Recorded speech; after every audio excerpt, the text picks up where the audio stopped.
안녕하세요. 백두산 금융연구소의 백두산입니다. 7월 5일 화요일 오후 3시 45분입니다. 어젯밤 미국은 휴장을 했었기 때문에 제가 오늘 아침 영상을 올리지 않았었습니다. 내일부터는 정상적으로 아침 저녁으로 이렇게 한 편씩 영상 제대로 올라갈 거예요. 어젯밤 그죠? 미국 휴장했으니까 유럽에 관련돼서 한마디 정도만 하고 간단하게 넘어갈게요. 아무래도 미국이 문 닫으면 이제 유럽장 눈치 보게 돼 있겠죠. 아시아장 같은 경우는요.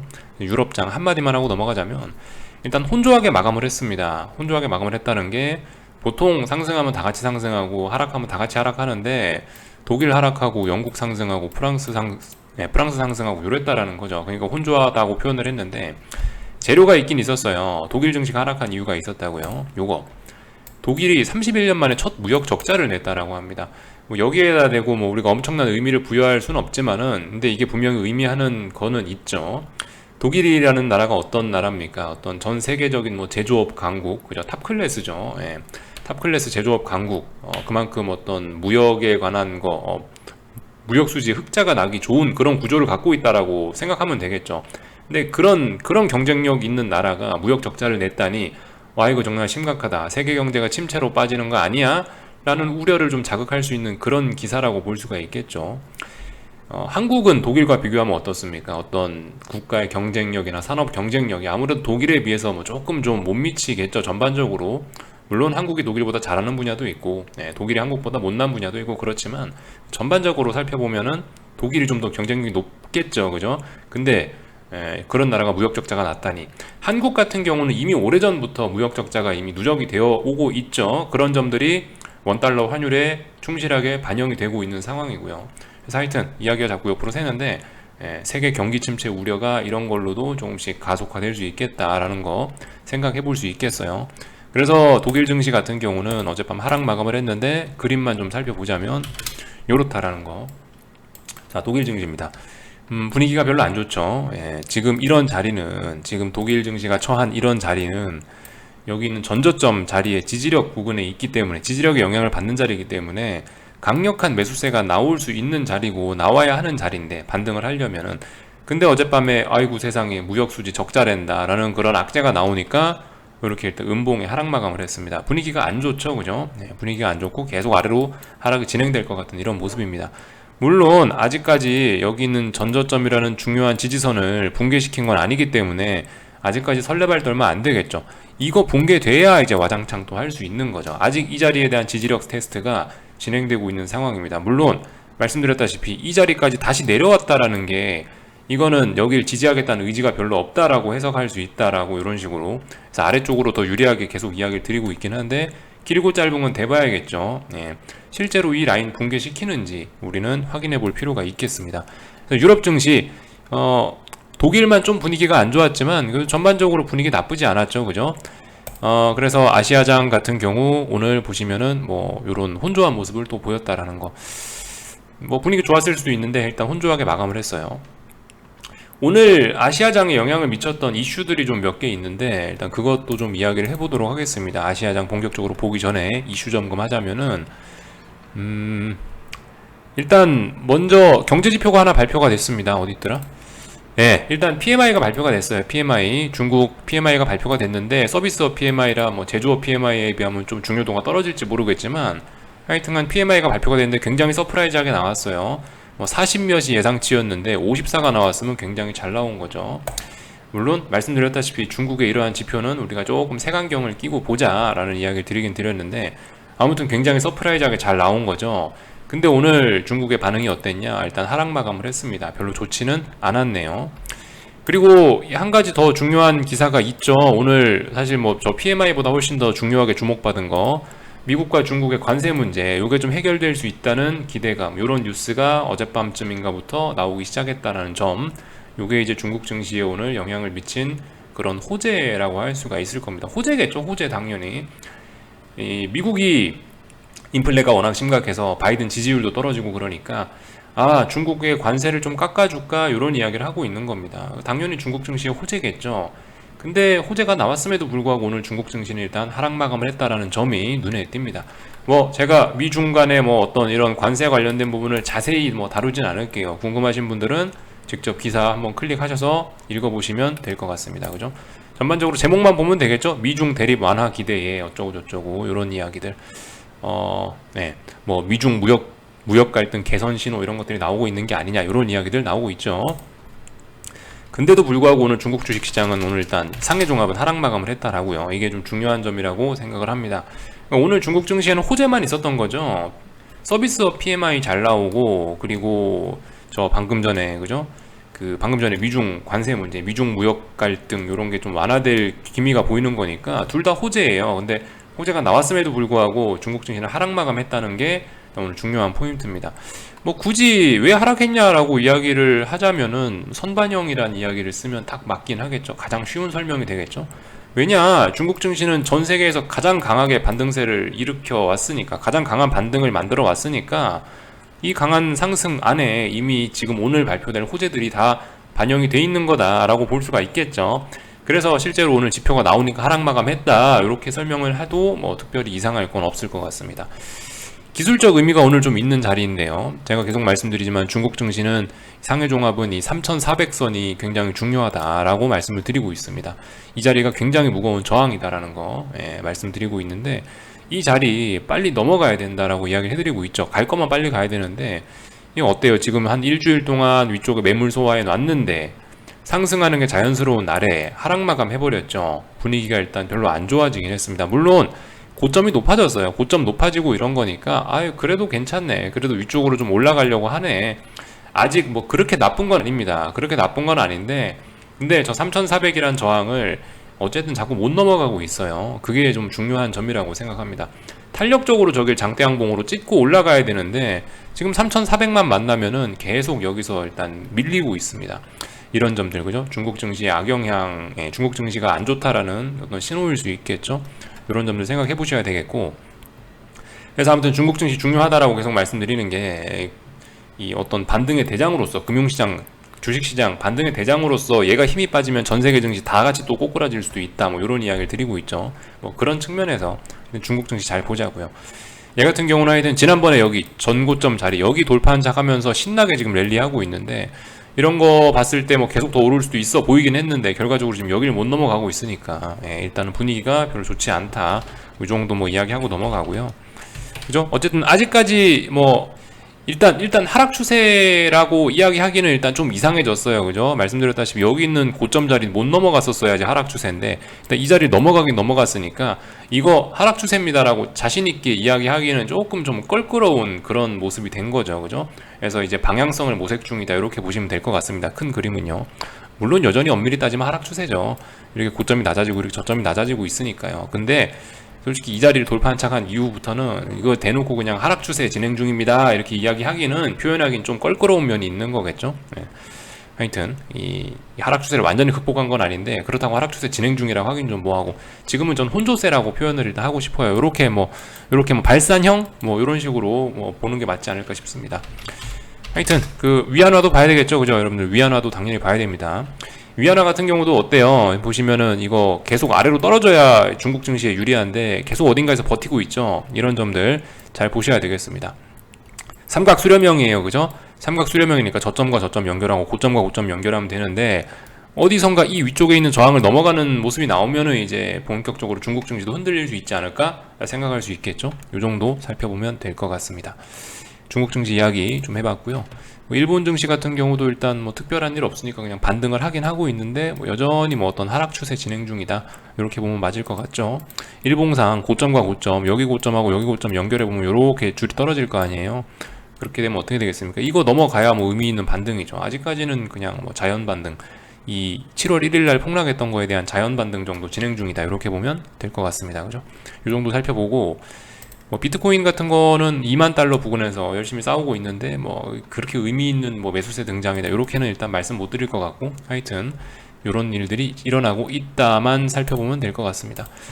오늘 한국 증시 같은 경우는 일단은 반등을 하긴 했죠. 사실 뭐 지금 이슈적으로 특별하게 점검할 만한 내용이 없어서 그냥 기술적인 이야기만 간단하게 좀 할 건데요. 여기 보시면, 그죠? 여기 보시면 이런 점들이 있어요. 일단은 제가 지난번에 말씀드렸던 어떤 중요한 자리들이 몇 군데가 있습니다. 솔직히 그 뭐 좀 중장기적으로 보시는 분들께 이런 이야기가 뭐 큰 도움이 안 될 수도 있지만, 그래도 우리 투자자로서 참고는 해야 되겠죠. 일단 320, 300, 그죠? 300에서 320까지가 어떤 큰 박스권입니다. 큰 박스권 안에서 315가 붕괴되면 그래도 아래쪽으로 가겠다는 신호다라고 이야기를 드렸고요. 그리고 이제 여기서 더 아래쪽으로 얘가 이제 300 테스트를 하러 가려면은 최소한 여기 306 정도짜리 붕괴되면은, 그죠? 306짜리 붕괴되면 이제 본격적으로 아래쪽을 테스트하겠다. 300 지지력을 테스트하겠다. 이렇게 보시면 되겠습니다. 지금 박스권 안에 또 작은 박스권 안에 이제, 박스 안에 박스에 갇힌 거죠. 이제 굉장히 굉장히 혼조한 깝깝한 구간에 들어왔다. 이렇게 봐도 뭐 틀리지 않을 것 같아요. 깝깝한 구간에 들어왔다. 이렇게 보시면 좋을 것 같고, 솔직히 뭐 오늘 상승 마감을 했다고 이거 반등시 매도 전략 해야지, 가능합니다. 뭐 엄밀히 따지면 안 될 건 없죠. 위쪽에 저항들도 있으니까요. 근데 일단 중요한 거는 오늘 306을 시작부터 돌파한착 했다는 거죠. 306이란 자리가 붕괴된 거는 일단 전저점 붕괴의 의미가 있는 거고, 그럼 300을 지지력 테스트하러 간다는 의미가 있거든요. 근데 오늘 어떤 이유에서인지 모르겠지만, 뭐 미중 무역 분쟁 뭐 해결 이런 거 때문인지 모르겠는데, 일단 근데 아침부터 갭 상승을 굉장히 많이 했죠. 전일의 고가를 갭으로 넘어가서 출발을 했으니 강한 매수세가 들어왔다라는 걸 오늘 아침 의미를 했던 거고, 일단 그래서 장 막판까지 시원하게 물론 장중에 좀 답답했지만 상승 마감했어요. 그러니까 이런 상황에서 일단 더 올라올 수 있다라고 또 봐주자고요. 일단 뭐 315까지는 올라올 수 있겠지, 이 정도 생각 열어놓고 일단 보시는 게 좋지 않을까 싶고, 더 올라올 수 있겠지라고 보시고, 그리고 이런 상황에서 그죠, 그러니까 반등시 매도 전략 할 수 있습니다. 할 수 있는데 말씀드렸다시피 이렇게 연속적으로 좀 올라올 수 있으니까 조금 좀 더 기다려 보시는 게 어떻겠냐 싶긴 합니다. 중요한 저항자리 315 부근에 가면 뭔가를 하든가, 아니면 이 부근에 가다 꺾이는 모습이 보이면 뭔가를 하든가 그러셨으면 좋겠어요. 아니면 오늘 같은 날 뭔가 내가 반등시 매도 전략을 하겠다, 내가 갖고 있는 주식 비중을 줄이거나, 아니면 뭐 올라왔으니까 여기서 인버스를 잡겠다, 그런 전략 하시는 건 좋은데, 말씀드렸다시피 지금 계속 올라오려고 하는 거니까 올라오려고 하는 거 인정해 주시고, 비중을 굉장히 작게 나눠 들어가는 그런 방법도 가능하긴 하겠죠. 근데 아무튼 저는 좀 기다려 보셨으면 좋겠다, 이런 이야기를 드리고 있습니다. 개인 취향이죠 뭐. 이 정도 이야기를 드렸고, 코스닥 시장 같은 경우도 지금 현재 보시면 일단 반등을 시도하고 있습니다. 반등을 시도하고 있어요. 근데 뭐 얘 같은 경우도 일단 뭐 특별히 드릴 이야기는 없고, 하여튼 그 전저점 자리가 붕괴는 되긴 됐는데, 사실 이렇게 되면은 이거는 뭐 쌍바닥의 가능성이 있다라고 일단 이렇게 이야기할 수도 있긴 있는 거예요, 사실. 그죠? 엄밀히 따지면 저점이 낮아졌으니까 뭐 쌍바닥 아니다 할 수 있지만, 지금 이 자리가 어디요? 1030이란 자리거든요. 이 1030 자리 결과적으로 돌파한 착해서 위쪽으로 올라왔잖아요. 그러면은 또다시 쌍바닥 만들고 그럴 수도 있는 거죠. 지금 그래서 저항이 한 1100 정도 자리에 저항이 있는 거고, 일단 요 박스권 정도 생각하시면 되긴 될 거고, 하여튼 쌍바닥 가능성 이야기할 수도 있다, 그런 자리다라고 말씀드리겠습니다. 근데 그죠, 말씀드렸다시피 근데 이게 어떤 세계적인 이슈나 경기 침체 우려나 이런 게 있고 환율이 올라가고 있는데 주식시장이 좋기가 어려울 거다, 그런 생각 갖고 접근하는 게 좀 합리적이긴 할 겁니다. 물론 기술적으로 보면 쌍바닥 가능하죠. 가능해요. 코스피도 그래요. 코스피도 306 돌파한 착 했으니까, 그리고 300 부근까지 지지력 테스트 한 거니까, 여기서 이렇게 쌍바닥, 물론 엄밀한 의미의 쌍바닥은 아니지만 쌍바닥 같은 거 저점에 대한 지지력 만들고 반등하려는 그림일 수도 있어요. 근데 이제 그런 가능성은 좀 낮아 보인다라는 이야기를 드리고 있죠. 말씀드렸다시피 투매도 안 나왔는데 무슨 시장이 추세를 반등을 시키겠냐, 뭐 추세적으로 다시 상승으로 돌아서겠냐, 이슈가 저런데 어떻게 추세적으로 상승으로 돌아서겠냐, 이런 거 이야기 해드렸죠. 그러니까 일단 가능성은 근데 이야기할 수 있어요. 야, 이거 봐라, 306 돌파한 착했네. 그러면 여기 있는 이 자리가 결국 다 지지력이 되는 건데, 여기서 쌍바닥이라고 엄밀히 이야기할 수는 없지만 그래도 추세 전환 시도는 할 수 있다, 충분히 가능한 이야기라고요. 그러니까 일단 올라가고 있으니까 그거 받아들이시고 이렇게 쳐다보시면 될 것 같고요.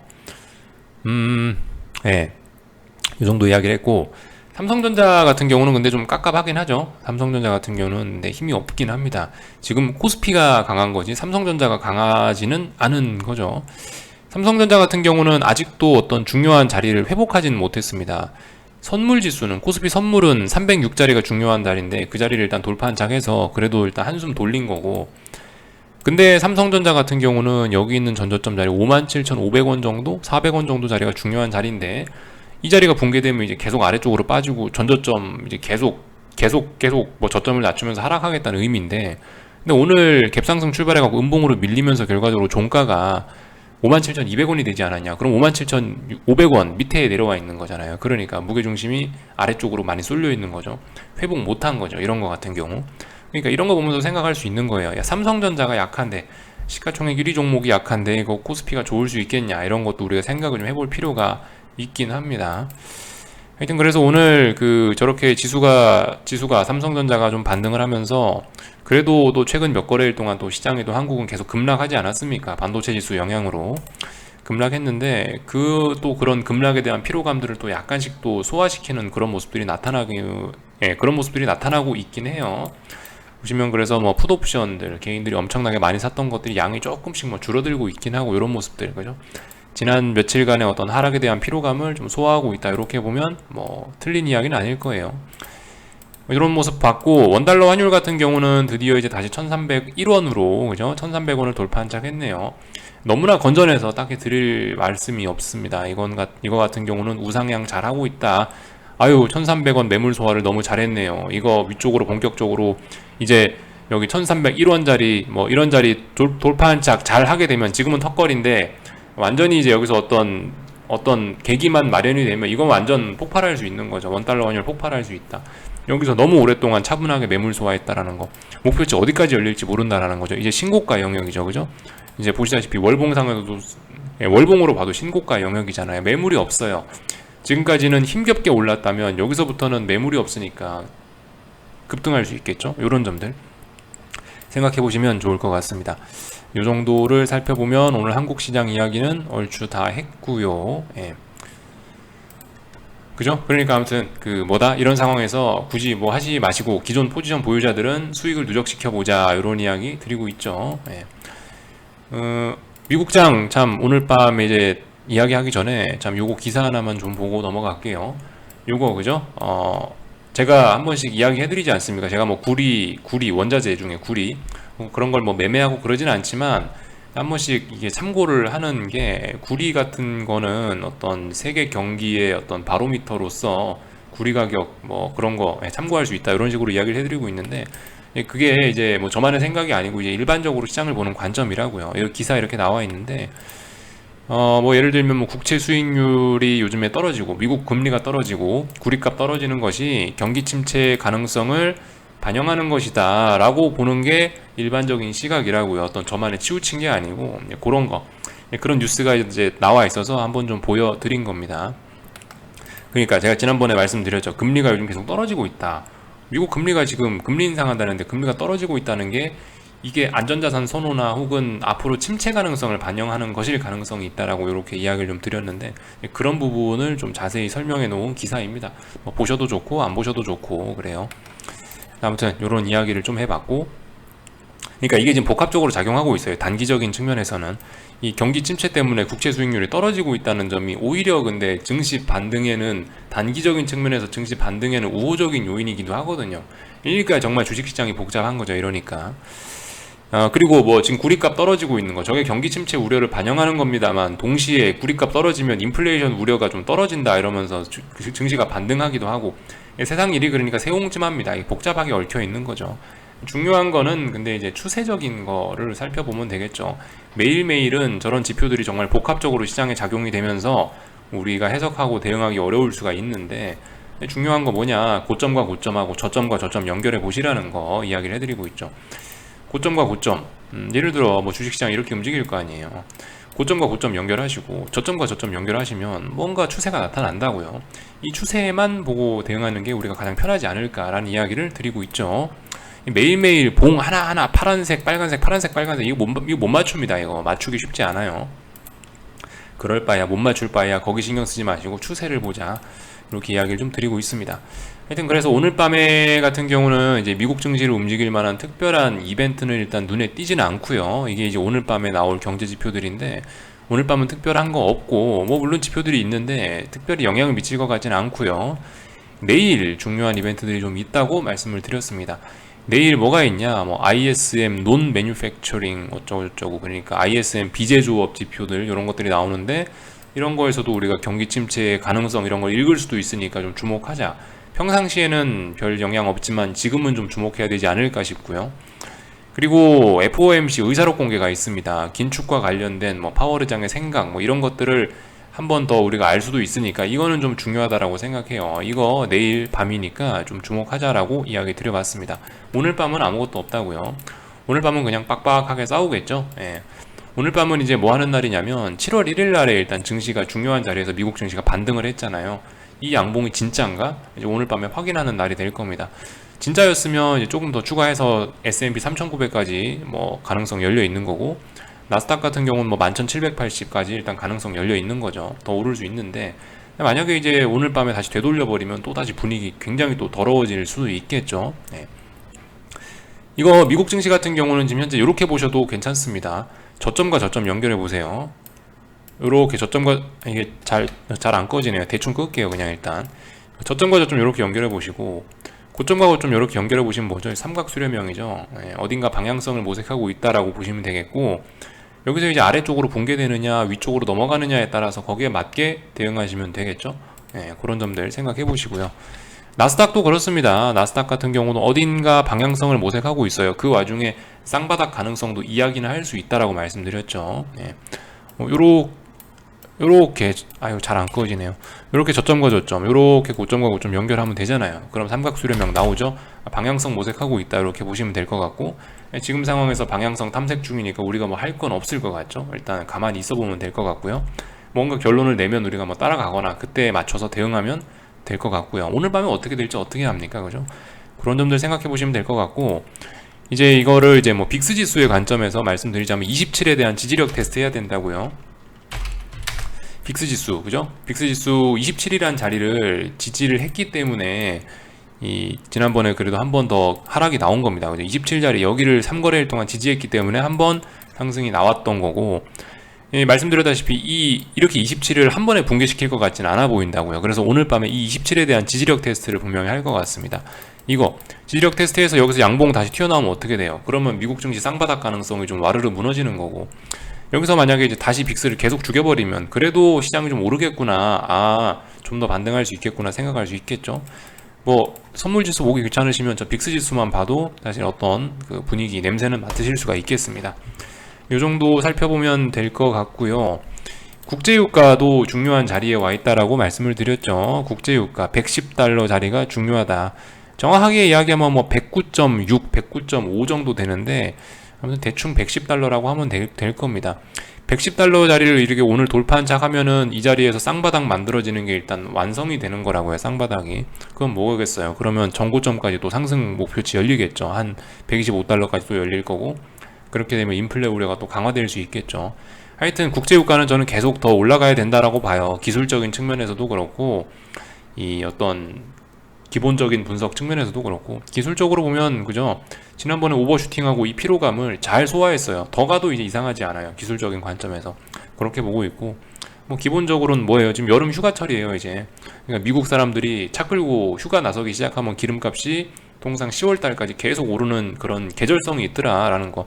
그리고 여기에 더해서 지금 전쟁도 계속 진행 중이고, 세계 분위기 좀 안 좋으니까 기름값 계속 오르겠지, 이런 생각 갖고 보고 있어요. 그리고 그런 제가 상방을 바라보는 그 근거가 깨질 뻔했었죠. 104달러 붕괴되면 안 됐었는데, 근데 104달러 지키고 지금 다시 110달러 테스트하고 있으니까 일단 계속 국제유가는 상방으로 쳐다보도록 하겠습니다. 구리 같은 거 그냥 계속 죽고 있다는 거. 뭐 국제유가는 오르고 있지만 구리는 계속 죽고 있다, 이런 거. 경기 침체 우려 경기 침체 가능성을 반영하는 것이 아니냐, 이렇게 이야기해드렸죠. 금리나 달러 같은 것도 잘 보시고요. 근데 이 말씀드렸다시피 금리 같은 경우도 이렇게 상승 추세 중에 조정이 나왔는데, 조정이 이렇게 제법 하락이 좀 크게 한번 급락이 나온 바람에 제 생각엔 오히려 여기 어디서 이제 지지력 만들면서 올라가지 않을까 싶긴 합니다. 이거 그죠? 이거 미국 금리가 올라가 버리면 무슨 일이 생긴다고요? 나스닥, 빅테크 이런 거에 안 좋을 거고, 이게 올라가면 어떻게 돼요? 미국과 중국의 금리 차가 좁혀지면서 또 다시 금리 역전되면서 중국 증시에 돈 빠져나갈 수 있는 그런 요소가 되는 거고, 이게 올라간다는 이야기는 또 긴축 우려 뭐 이런 거, 그죠? 이런 거 이야기할 수도 있는 거고. 지금은 재밌어요. 하여튼 금리가 오르나 떨어지나 이래저래 시장의 악재입니다. 금리가 떨어지면 경기 침체 우려다, 금리가 오르면 긴축 우려다, 이러면서 이래저래 주식시장이 좀 안 좋아졌죠. 달러도 한 번씩 잘 보세요. 달러 같은 경우는 뭐 워낙 강하게 잘 가고 있죠. 전고점 자리 여기입니다. 전고점 자리 여기 매물 소화하고 있고 위쪽으로 올라가려고 시도하고 있다라고 이야기하는 게 합리적이고 아무 문제 없죠. 예, 하여튼 그래서 여기까지 하겠습니다. 궁금한 거는 리플 남겨주시고 내일 아침에 뵙도록 하겠습니다. 여기서 마치겠습니다.